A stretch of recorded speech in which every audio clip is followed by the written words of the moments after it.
بسم اللہ الرحمن الرحیم۔ السلام علیکم۔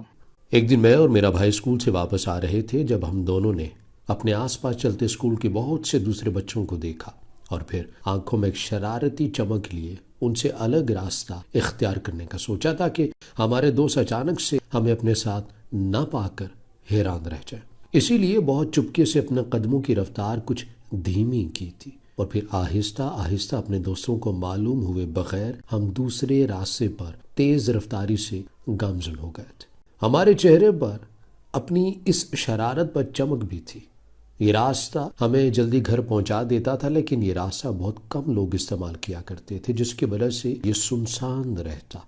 اس کے متعلق لوگوں نے عجیب عجیب سے وہمات پال رکھے تھے۔ اسی کی بدولت اسکول کے بچوں اور ان کے والدین سختی سے اس راستے سے نہ آنے کی تاکید بھی کرتے تھے، اس کے باوجود کہ یہ رہائشی کالونی تک جلدی پہنچا دیتا تھا۔ اسی لیے آج ہم دونوں بہن بھائیوں کے دل میں نہ جانے کیا سمائی کہ کچھ نیا کرنے کی خاطر ادھر نکل آئے تھے، لیکن ہمارے دلوں میں کوئی ڈر اور خوف موجود نہیں تھا،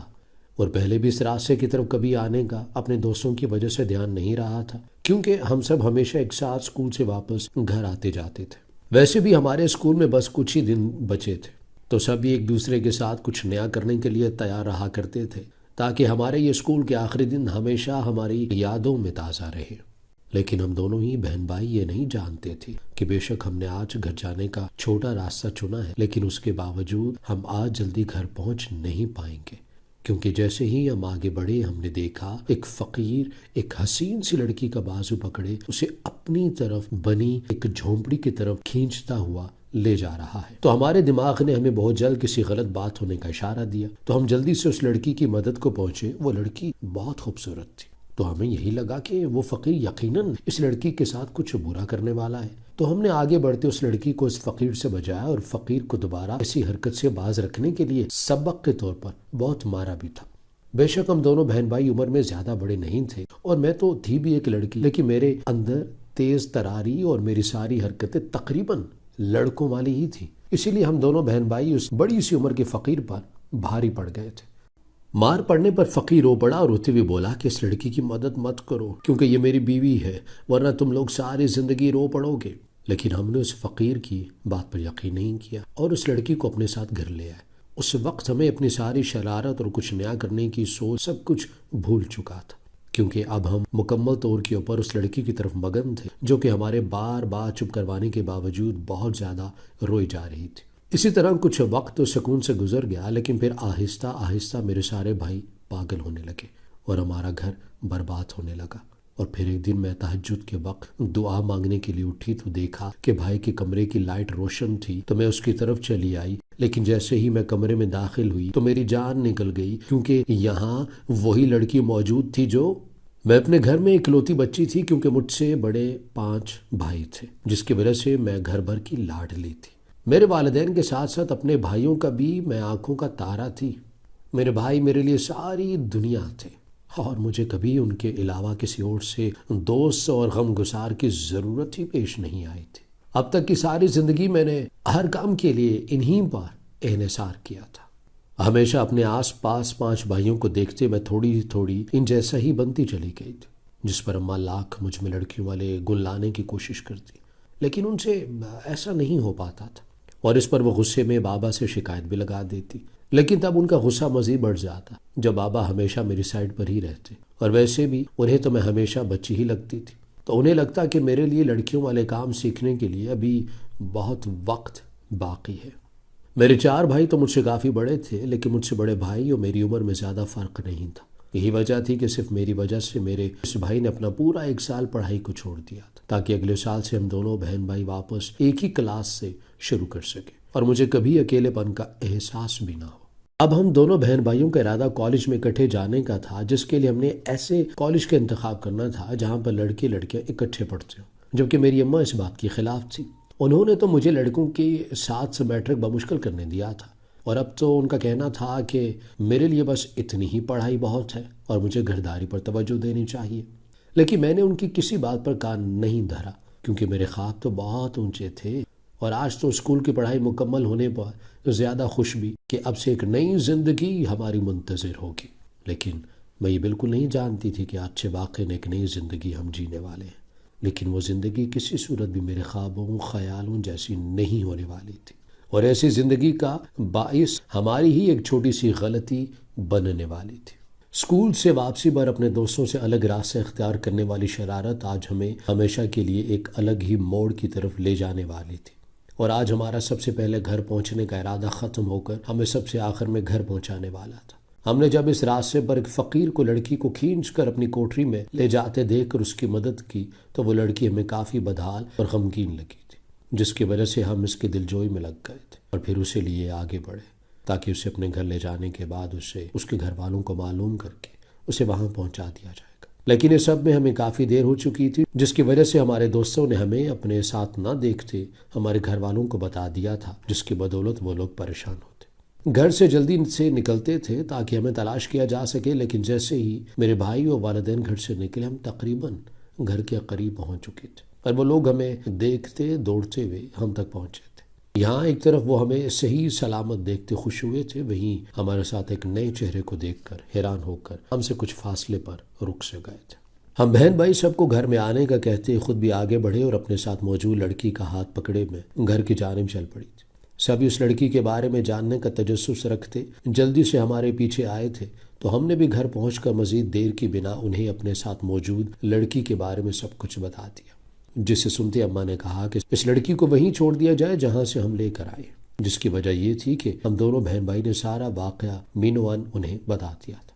اس فقیر کی کہی ساری باتوں سمیت تو اماں دل میں ڈر گئی تھی کہ ایسے فقیر لوگوں کی بات کو مذاق میں نہیں لینا چاہیے، کیونکہ ان میں سے اکثر فقیر لوگ بہت سے خفیہ جادو ٹونوں کے بارے میں جانتے ہوتے ہیں۔ اس سب کے ساتھ اس لڑکی کا ہمیں سب کی نظروں میں مشکوک رستے سے ملنا بھی اماں کے ڈر کی وجہ بن رہا تھا۔ یہی وجہ تھی کہ اماں نے ہمیں کافی سارا ڈانٹنے کے ساتھ ساتھ اس پرائے پھڈے میں پڑنے سے سختی سے منع بھی کر دیا تھا، جس پر ہم جو اپنے اس کارنامے پر بڑا پرجوش اور خوش تھے کہ ہمیں اس لڑکی کی مدد کرنے پر یقیناً گھر والوں کی طرف سے شاباش ملے گی، لیکن یہ سب تو ہماری سوچ سے الٹ ہی ہو رہا تھا۔ اسی لیے ہم دونوں کے منہ لٹک گئے تھے، جس پر ہمارے بڑے بھائیوں اور بابا نے آگے بڑھتے اماں کے غصے کو ٹھنڈا کرنا چاہا تھا، اور ساتھ ہی اماں کو ان کے وہمات سے نکالتے ان کی توجہ اس لڑکی کی طرف کروا گئے تھے، جو اس سب میں رونے کے ساتھ ساتھ بس گمسم سی ہم سب کی شکلیں دیکھی جا رہی تھی، جس سے اس کی بے بسی اور لاچاری کا اندازہ بھی ہوتا تھا۔ اسے دیکھنے پر اس وقت ایسا لگ رہا تھا جیسے وہ بہت زیادہ مظلوم ہو،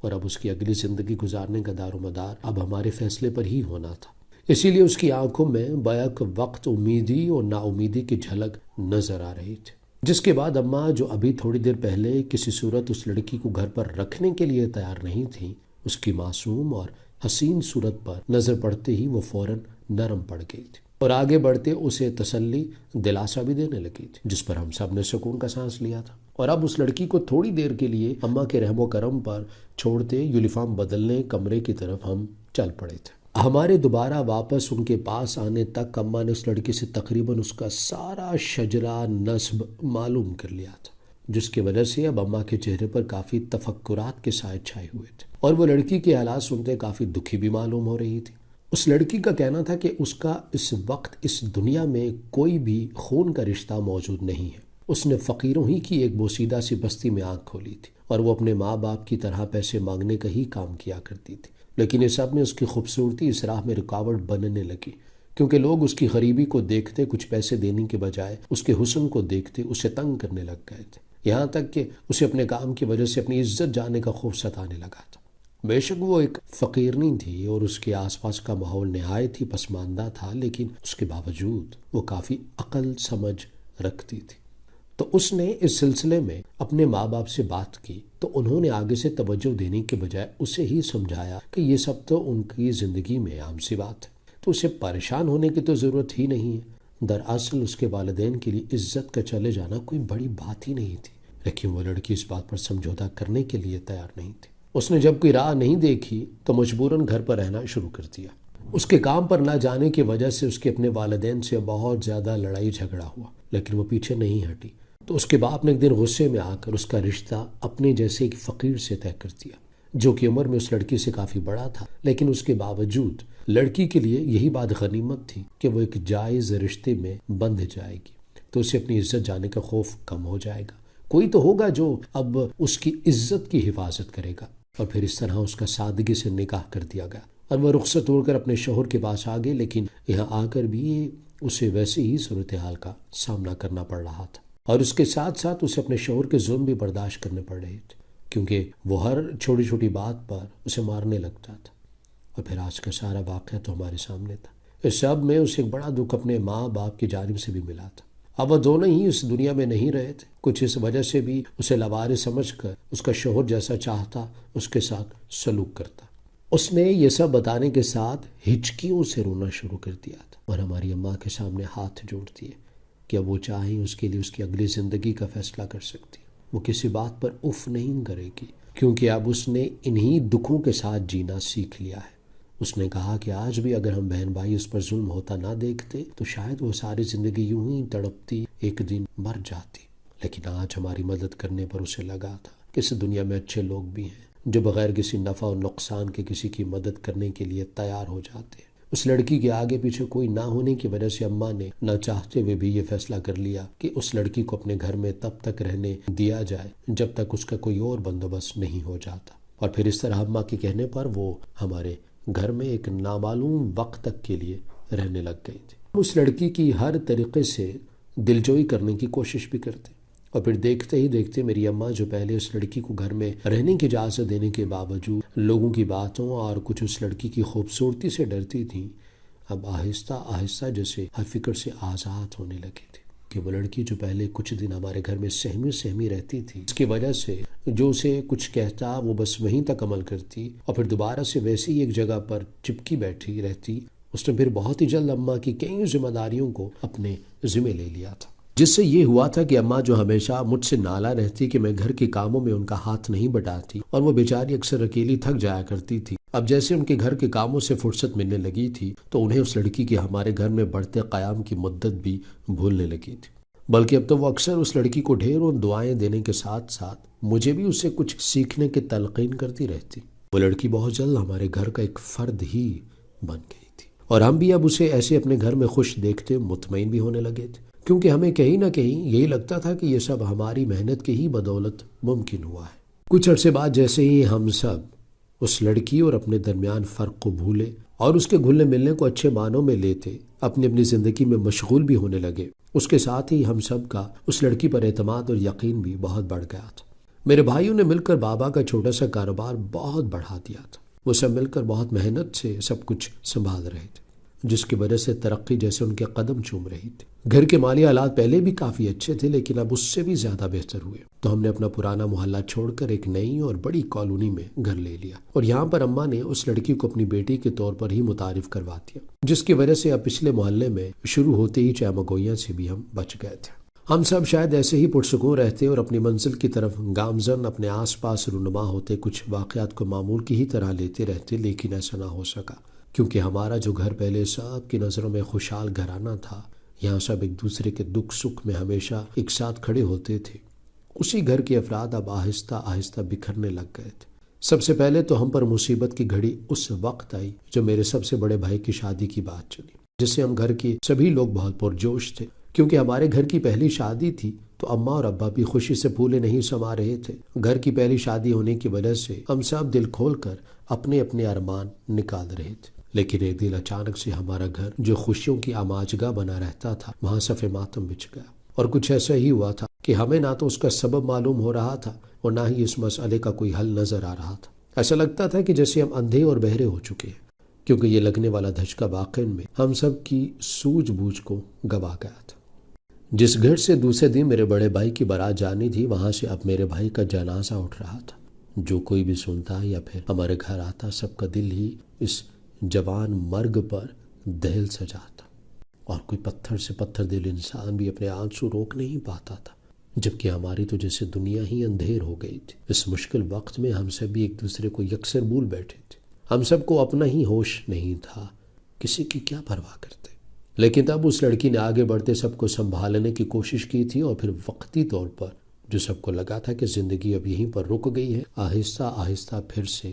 نارمل ہونے لگی تھی۔ لیکن اس سب میں اماں اور بابا ایک دم سے ڈھہ سے گئے تھے، اور میں نے پھر دوبارہ ان کو نارمل ہوتے نہیں دیکھا، کیونکہ بیٹے کا غم ایسا ان کی جان کو چمٹا کہ پھر ایک دوسرے کے پیچھے اماں اور بابا بھی اس دنیا سے چلے گئے اور زیادہ دیر ہمارے ساتھ نہیں رہ سکے۔ ہم سب پر تو جیسے قیامت ٹوٹ پڑی تھی، ایک دم سے جیسے تپتی دھوپ میں آ کر کھڑے ہوئے تھے۔ تب سب کے دل میں ایک دوسرے کو لے کر خوف سا بیٹھ گیا تھا کہ اب کوئی ہم سے بچھڑنا چاہے، اور پھر کسی کی تھوڑی دیر کی غیر موجودگی ہی ہم سب کو دہلا دیا کرتی تھی۔ ہم سب کا غم ایک دوسرے میں مدغم ہونے لگا تھا، اور یوں لگا کہ جیسے نئے سرے سے زندگی شروع ہو رہی ہو، لیکن جیسے ہی ایک بار پھر سب مل کر ہمت کرتے، سنبھلنے لگتے، تو ایک نیا دھچکا ہمارا منتظر ہوتا، اور وہ یہ کہ اب ہم میں سے بڑے بھائی کو ایک دم سے پاگل پن کے دورے پڑنے لگ گئے تھے، جس کی وجہ سب کو پہلے یہی لگی کہ لازمی اس نے بھائی اور اماں ابا کی موت کا صدمہ سر پر سوار کر لیا ہے۔ لیکن اب اس بات پر یقین کرنے کو تیار نہیں تھے، کیونکہ میرے اسی بھائی نے اب کی بار ہمیں زیادہ سنبھالا تھا اور ہر طرح سے کوشش کی تھی کہ ہمیں ماں باپ کی کمی محسوس نہ ہو۔ تو پھر میرا خیال تھا کہ کیسے اب اتنا عرصہ گزرنے کے بعد ایک دم سے دماغی مریض بن سکتے ہیں۔ اگر کچھ ہونا ہوتا تو تب ہوتا جب اماں بابا کا انتقال ہوا تھا، لیکن جب ان کو علاج کے لیے ڈاکٹر کے پاس لے جایا گیا تو میری سوچ کو غلط ثابت ہونا پڑا، کیونکہ ڈاکٹر نے پورے وثوق سے یہ بات کہہ دی کہ میرے بھائی کو دماغی مسئلہ، اپنوں کی اچانک موت، اور اس کے بعد انہوں نے جو ایک دم سے خود پر بڑا ثابت کرنے کی کوشش کی، خود کے دماغ پر ضرورت سے زیادہ بوجھ ڈالا، تو اسی وجہ سے ان کا دماغ متاثر ہو گیا ہے۔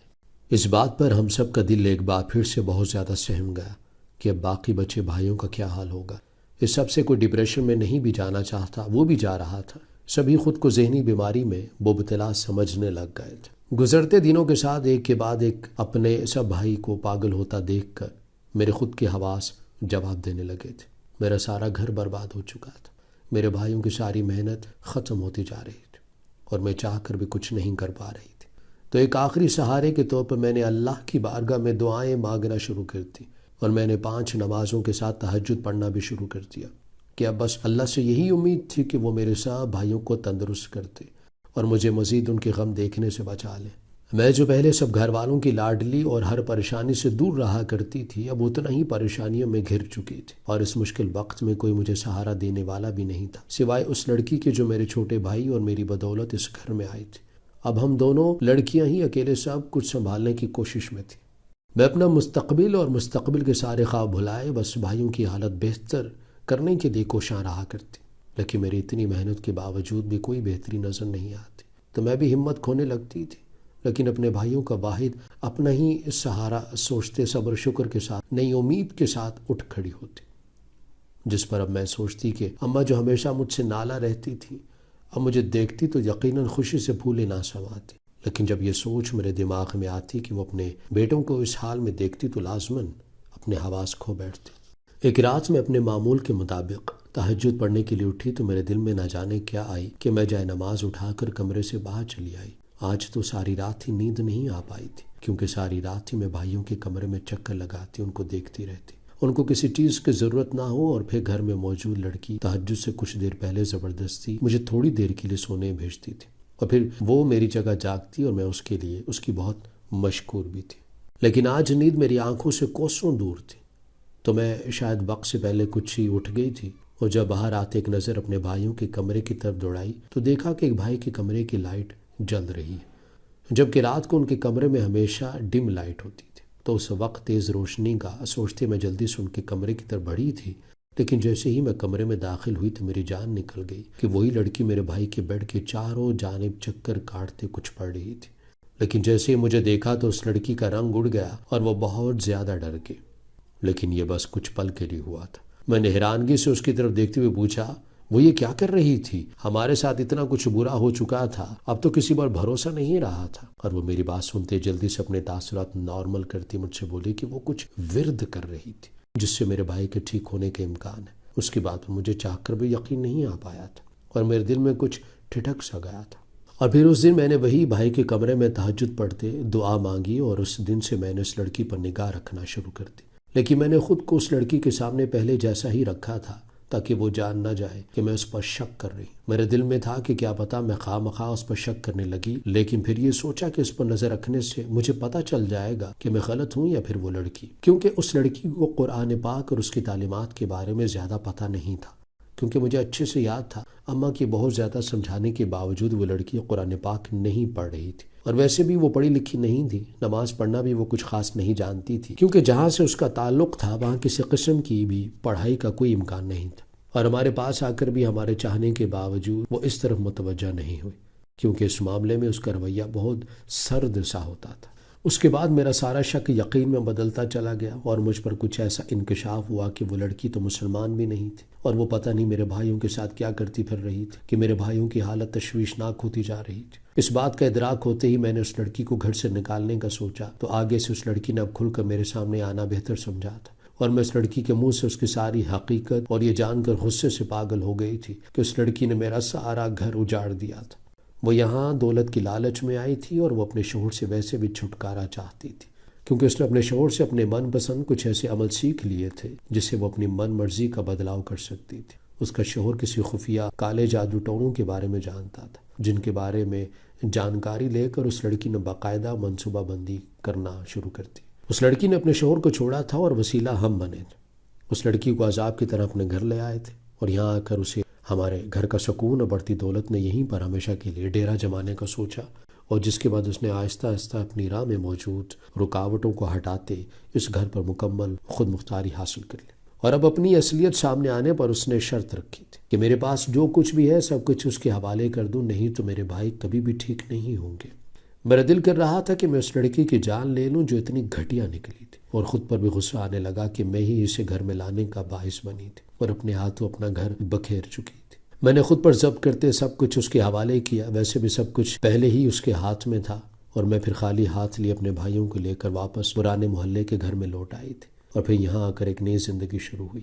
اور میں نے دن رات محنت کرتے گھر کو بھی سنبھالا اور اپنے بھائیوں کو بھی، کیونکہ شاید اب یہ میرا فرض بنتا تھا کہ ان پر آئی یہ ساری مصیبتیں میری بدولت تھی، تو ان کو سب کچھ لوٹانے کا فیصلہ کرتے میں نے دن رات کا فرق بھلا دیا تھا، اور پھر میری محنت کا پھل آہستہ آہستہ سامنے آنے لگا، اور میرے بھائی ٹھیک ہوتے گئے، اور ان کے ٹھیک ہونے پر میں نے روتے ہوئے ان سے معافی مانگی، تو انہوں نے اس میں میری کوئی غلطی نہ جانتے مجھے معاف کر دیا، اور ایک بار پھر سے میرے بھائیوں نے مجھے اپنے سر آنکھوں پر بٹھا لیا تھا، اور ہم سب مل کر آگے بڑھتے چلے گئے۔ ہماری ویڈیو اگر آپ کو پسند آئی ہے تو ضرور لائک کیجیے، اپنی رائے دینا چاہیں تو کمنٹس کیجیے، اچھی لگے تو شیئر کیجیے۔ اس کے ساتھ ساتھ اگر آپ نے ہمارا چینل سبسکرائب نہیں کیا تو ضرور کیجیے، اور بیل آئیکن پر لازمی کلک کیجیے تاکہ ہماری ہر آنے والی ویڈیو آپ تک بر وقت پہنچ سکے۔